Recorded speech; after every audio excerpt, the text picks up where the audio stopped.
What is going on, guys, and welcome to another Star Wars Galaxy of Heroes video. Asheron Gilderon, the person that won the giveaway for the 250 subscribers, has contacted me. He has gotten his prize and all is well. But I am at 394 subscribers right now. Once I get to 500, we will be doing another $100 giveaway, and I'm so excited. So let's get those subscribers up there. I have had some absolutely fantastic comments from all you people. Want me to try certain things, throw different people in different lineups. So if you wait towards the end of the video, there's two questions specifically I'm going to help answer. One is somebody said, would Cassian work in a Rebel lineup or in another lineup just besides a Rebel? I will talk about that. And two, this guy asked me that he said that he had a Palpatine, Krennic, Death Trooper, and Grand Moff Tarkin team. What fifth Empire character could he throw in there that would make that even more viable? I will go through the best characters to put in that lineup, and he did specifically say Empire, so I will put an Empire character in there, and I might give my opinion on if he could put another character in there that's good overall. So, first, I've showed you how Death Trooper and Thrawn can work and the diversity that we can put in the lineup. A lot of you are going to be saying that, well, it's because you have Pulp, Scion, blah, blah, blah. Some of that's irregardless, because some people are not going to be able to get in the top 100 right away, and some of the people just want to get from 500 to 100 in the arena, which is great. Which is why I'm going to show another character that is very viable in the top of arena, and it'll be very viable later in the game or earlier in the game, and that is Grand Moff Tarkin, as mentioned earlier. Now, Grand Moff Tarkin is excellent, one, because of his capital ship, the Executrix. It is the second best capital ship in the game right now if you do not have Grand Admiral Thrawn. It can compete at the top of the ship arena, fleet arena, and it can get to number one. Its ability that says Imperial Assault, deal physical damage 12 times to random enemy targets. These attacks can't be evaded, blah, target locked. It can basically end a battle. So yes, if you are thinking about one ship, capital ship, to level up right now without Thrawn, go get the Executrix. Run, jump, dive, whatever you need to do. But now I'm going to show you how Grand Moff Tarkin works in an arena lineup. And to do that, I'm going to face the first place in the arena. It has this is a very interesting team. It has a Thrawn lead with Death Trooper, Shore Trooper, Talzin, and Wampa. Wampa and Talzin are two high-quality characters, and they're put in this team because of their damage output and plague from Talzin. So I'm going to show you what can be done to help take this team out. Now, here's the question. I have the team in here that I run all the time. I do extremely well with. I've gone over this. I'm putting the Death Trooper and Thrawn in for Vader and Sith Trooper. But I'm going to replace somebody with Grand Moff Tarkin. Who is that going to be? Okay. I am going to take out Death Trooper. And let me explain why. The fracture from Grand Admiral Thrawn to fracture Talzin or Wampa can completely change the dynamics of the match, which is why I'm keeping him in there, and he's also one of my fastest characters right now. It might work the other way, but this is just the way that I'm showing you how I will get it to work. If you are getting new to and seeing right away, I can come out here and I am actually, instead of fractioning Shore Trooper, I'm going to go to Grand Moff Tarkin right away, and I'm just going to show you how this works.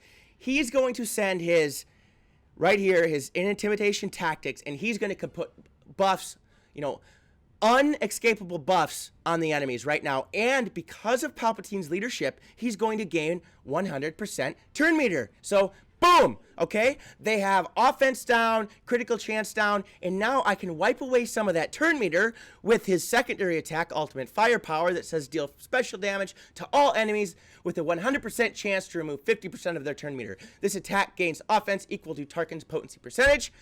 So, let's see how much turn meter we can remove from the other team. Look it.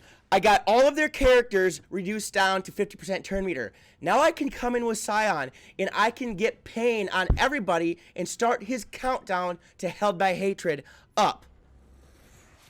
Beautiful. I got Pain on everybody. Now, with Nihilus, I can reduce their, or increase their cooldowns, excuse me. Now I get to go to Thrawn. The question is, who should I fracture? To keep plague away from my team, which is the biggest threat right now because I do not have a healer, I'm going to fracture Mother Talzin.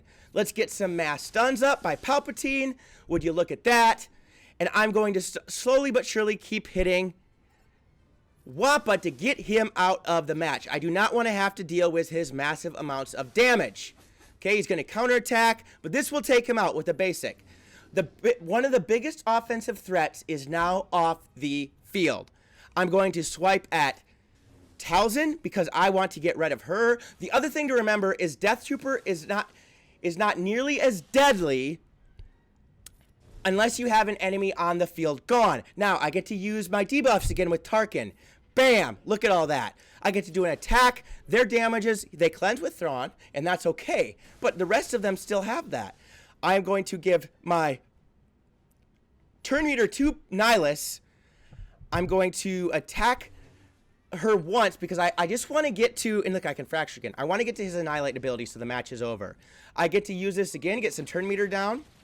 Good. I'm going to do a basic on Death Trooper. Good. He taunted. So let's give a little, I don't need to do Health Steal up. I can just do a basic attack because I'm just right now what I'm trying to do is get to this. So I am down to 2 characters in the matter of a little bit of time, and I get to use Grand Moff Tarkin's ability again. Okay, they fractured him. Oh well, worse things have happened in life. I am going to just keep hitting Death Trooper right now because, and you know what? Let's give some more turn meter to Palpatine. I just want him to get off the field because of his death mark and his grenade. Now I can use Held by Hatred, and this is so much fun to use. I mean, you get nightmares thinking about that sound. I'm going to fracture Thrawn.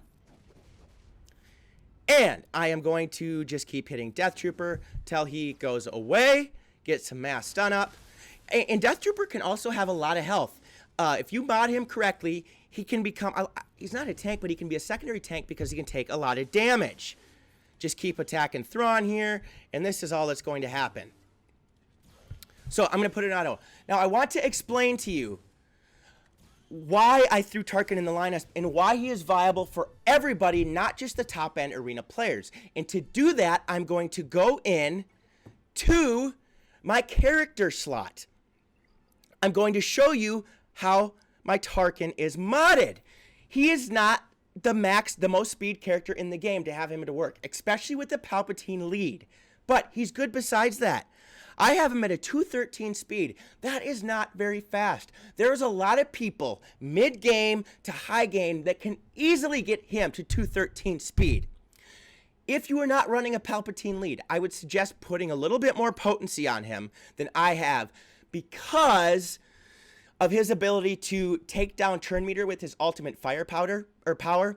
So that is a very big deal.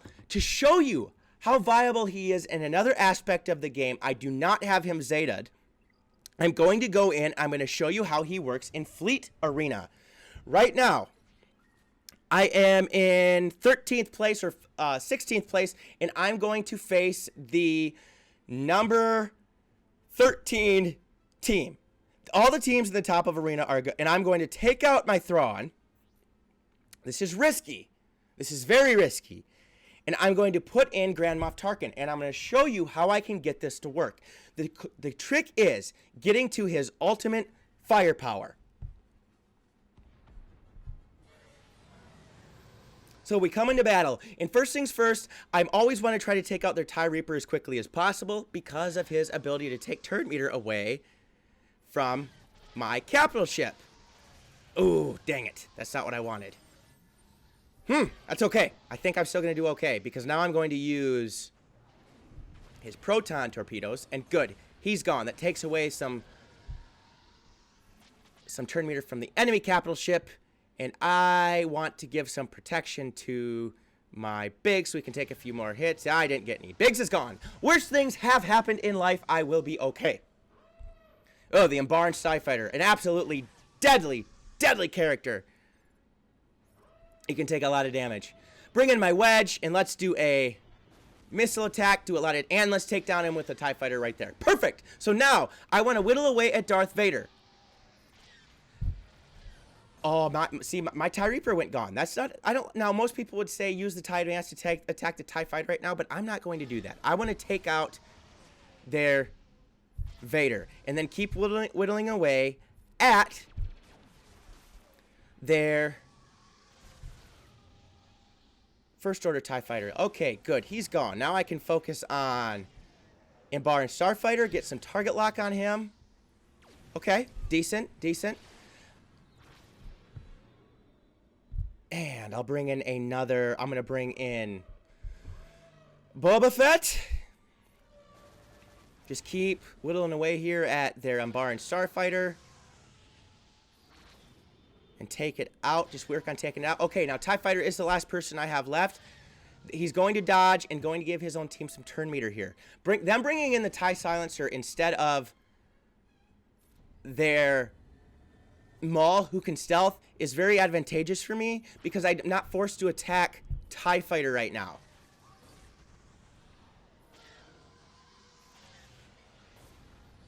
Now, this is what, when you get to this part in the arena, the game is over. Because let me show you what happens with his ultimate firepower.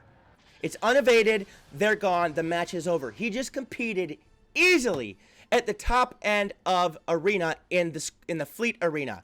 So I wanted to give you an overview of Grand Moff Tarkin. And I just showed you, there was no edits, nothing like that. Yes, some of my characters are modded well, but he is very viable in every aspect of the game, and he's a character to farm because of his utility, his ability to be used not only in fleet arena as a leader until you get Grand Admiral Thrawn, but also in the squad arena with his debuffs, his turn meter manipulation. And as a leader early in the game, that's a good point. Let me go and have you read his leadership ability. It states this, not that one. Tighten the grip. I do not have it Zetaed, but it says the non-Zeta will state that Empire allies gain 28% speed, inflict defense down for 2 turns on enemies that fall below 100% health during Empire allies' turn. This effect can't be resisted. 28 speed, especially early in the game when your speed mods aren't, you know, insane. That's excellent. That's an excellent leadership ability to use. Now, I'm going to get to the 2 questions quickly. Somebody asked me what characters to use in an Empire-based team. If you have Palpatine, Krennic, Death Trooper,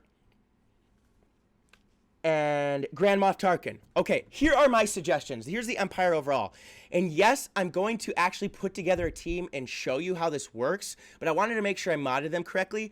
I did a video on TIE Fighter Pilot. Good character. Snowtrooper is a good character. If you have Thrawn, he's an excellent character. But the #1 recommendation that I would have you do as your 5th Empire character in that slot is hands down Shore Trooper. He is one of the top tanks in the game, not only with his ability to taunt and his ability to taunt at the start of the match to begin with. He has a heal. In his regroup ability, all allies recover health equal to 24% of Shore Trooper's max health and gain critical hit immunity. Excuse me for a second there. Gain critical hit immunity for 2 turns. Shore Trooper gains taunt for 2 turns. Whenever Shore Trooper loses a buff, reduce the cooldown of this ability by 1. The ability to taunt, take damage, and heal is excellent. I have him. Now, here's the deal. A lot of people like to put max amounts of protection on their tank. I do it differently with Shore Trooper because of this reason. With his regroup ability, all allies recover health equal to 24% of Shore Trooper's max health.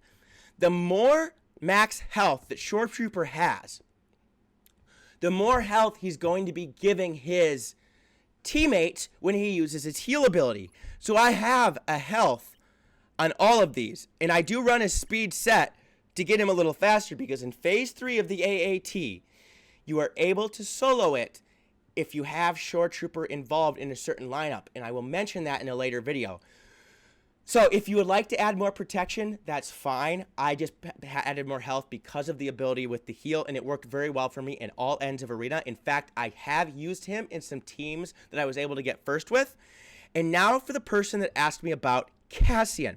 I do not have Cassian leveled up whatsoever, although I do have him at 7 stars. So I can tell you, I'm going to take the time to gear him to about gear, I don't know, 9 or 10, and I will put him through some lineups. There he is right there. Let's look at his abilities first before we determine what to do. His 2 steps ahead states deal physical damage to target enemy with a 55% chance, 85% chance to inflict buff immunity for 2 turns.